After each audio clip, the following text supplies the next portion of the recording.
विक्रमादित्य मोटवानी की नई film control Netflix पर रिलीज हो चुकी है। लीड रोल में अनन्या पांडे और विहान समात हैं। अनन्या ने फिल्म में नैला नाम की लड़की का रोल किया है। पूरी दुनिया के लिए वो नैला है, एक पॉपुलर सोशल मीडिया इन्फ्लुएंसर। लेकिन जब दिल्ली से घर वालों का फ़ोन आता है ना, तो मम्मी यही पूछती हैं कि नलिनी बेटा कैसी हो। नैला बनने के लिए नलिनी दिल्ली और पापा की बेकरी को पीछे छोड़कर आई।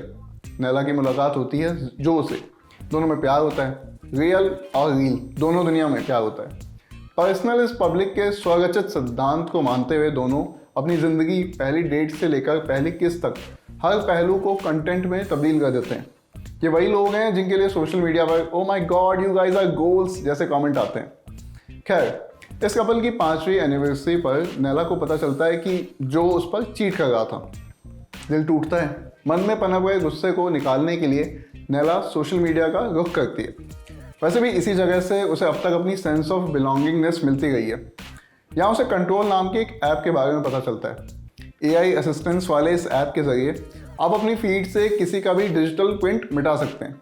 यादों पर तो नैला का कोई जोर नहीं है अनफॉर्चुनेटली, इसलिए वो डिजिटल फीड से जो को हटाना चाहती है। कुछ दिन बाद खबर मिलती है कि जो लापता है।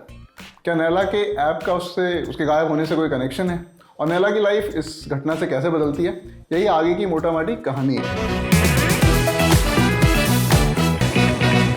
कंट्रोल एक थ्रिलर फिल्म की तरह शुरू होती है।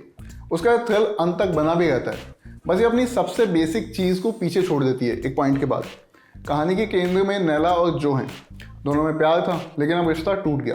नैला को ये समझ नहीं आ रहा कि अपने मन की इस उथल पुथल को, इस इमोशंस के सागर को कहाँ लेकर जाए।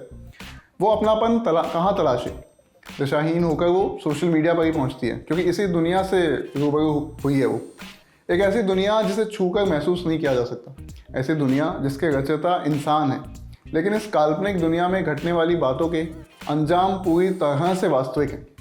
वहाँ कई बात किसी की लाइफ, उसका करियर बना या बिगाड़ सकते हैं। ऐसी दुनिया ही ये फिल्म सिर्फ सोशल मीडिया के दुष्परिणाम गिनाने वाली कोई डॉक्यूमेंट्री नहीं है। हमें चेताया जाता है कि कैसे रियल और रील वाली जो लाइन है वो ब्लर होती जा रही है, कैसे एक एल्गोरिदम हमारे लिए फैसले ले रहा है और फ्री विल सिर्फ मिथ बनकर रह जाती है, कैसे बड़ी आबादी को कॉरपोरेट अपने हिसाब से चला रहे हैं, कैसे उन कंपनियों के लिए हम और आप बस एक प्रोडक्ट हैं। ये सभी बड़े पहलू थे। फिल्म इनको अपने हिसाब से जगह देने की कोशिश भी करती है, बस उस चक्कर में ये भूल जाती है कि वो शुरू कहाँ से हुई थी। जब ये नैला की कहानी से उठकर बड़ा पर्पस उठाती है तो अपना पर्सनल टच खोने लगती है। एक पॉइंट पे आकर ये नैला की कहानी नहीं रह जाती। आपको बोलकर बताया जाता है कि कैसे टेक्नोलॉजी और उसे चलाने वाले अपने फ़ायदे के लिए आपका इस्तेमाल कर रहे हैं। AI के खतरे वाली बात को बेहतर ढंग से कहानी में पिरोया जा सकता था। कुल मिलाकर यही मैं कहना चाह रहा हूँ। कंट्रोल का सबसे रोचक पहलू था कि कैसे ये फिल्म स्क्रीन पर चलती रहती है, चाहे वो किसी का लैपटॉप हो, फ़ोन या सिक्योरिटी फुटेज। ऐसा नहीं है कि ये एक्सपेरिमेंट पहली बार हुआ है सिनेमा में, इससे पहले भी इस तरह की फिल्में बनी हैं। जैसे साल 2018 में सर्चिंग नाम की एक फिल्म आई थी, वो पूरी फिल्म स्क्रीन पे चलती है। फहद फासिल की Malayalam film see you soon भी इसी तरह बनी है। कंट्रोल में ऐसा करना एक इंटरेस्टिंग क्रिएटिव चॉइस थी। उसकी वजह ये है कि पहली बात तो एक थ्रिलर फिल्म है और हम कहानी को नैला की नज़र से देख रहे हैं। सब कुछ स्क्रीन पर घट रहा है, टेंशन बिल्डअप हो गई, लेकिन आपके दिमाग में एक सवाल घर करके बैठा है शुरुआत से कि हमें स्क्रीन के ज़रिए कहानी दिखाई जा रही है, तो इसमें से कितना सच है, कितना किसी और के वर्जन वाला सच है। मतलब एक वो ऑब्जेक्टिव सच कहाँ है। अंत में जाकर जिस तरह से कहानी स्क्रीन से बाहर निकलती है वो फिल्म के सबसे बड़े हाइलाइट्स में से एक था। और एक जो रियल और रील वाली जो बात हम कर रहे थे अभी, वो लाइन ब्लर करने वाली, उसका एक और एग्जांपल बताता हूँ जो मुझे बहुत इंटरेस्टिंग लगा।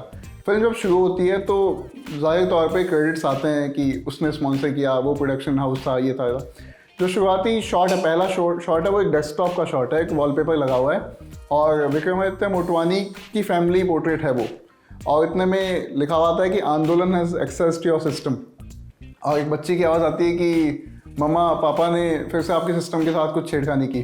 आंदोलन बेसिकली मोटवानी जी का प्रोडक्शन हाउस है, और ये यहीं से इस एक शॉट से आपको इमर्स कर लेती है फिल्म कि ये शॉट इसलिए नहीं डाला गया कि हम अपना प्रचार कर रहे हैं, हम बता रहे हैं कि भाई हमने प्रोड्यूस किए, हमने बनाई है फिल्म।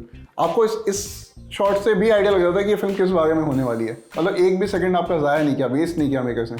वो उसके लिए बहुत कमाल की बात थी। वो पॉइंट था, पहले शॉट से ही दिखता है कि मेकर्स हैं सीरियस अपनी फिल्म को लेकर। खैर, बाकी फिल्म की एक्टिंग की बात करें तो नैला बनी अनन्या पांडे ने बहुत अच्छा काम किया। बिना उनके काम देखे जज करने वालों का मुंह बंद होना चाहिए इस फिल्म के बाद। हमारे सामने जो नैला दिखती है वो परत दर परत खुलती रहती है। पहले वो एक इन्फ्लुएंसर है, ब्रेकअप हुआ, जिंदगी बदली, लेकिन वो अपने इन्फ्लुएंसर वाले रोल से बाहर नहीं निकल पा रही है। अपनी दोस्त को ब्रेकअप के बारे में बता रही है। उस कॉल पर उन दोनों के अलावा कोई नहीं है, वो स्क्रीन पे चल रही है बस वो कॉल। लेकिन बात करने का तरीका ऐसा था कि जैसे कोई सीक्रेट कैमरा उसे कैप्चर कर रहा है, सबकॉन्शियसली शायद उसके दिमाग में ही चल रहा है। नैला धीरे धीरे किसी सेलिब्रिटी से इंसान बनने लगती है और अनन्या इस ट्रांजिशन को ऐसे दिखाती है कि वो खटकता नहीं है आपकी आंखों में। बाकी कई सारे पहलुओं को जगह देने के चक्कर में कंट्रोल अपना ट्रैक खो देती है, ये मेरी एक मुख्य शिकायत है फिल्म से। लेकिन इसके बावजूद फिल्म को देखा जाना चाहिए। आप फिल्म को नेटफ्लिक्स पर स्ट्रीम कर सकते हैं। शुक्रिया।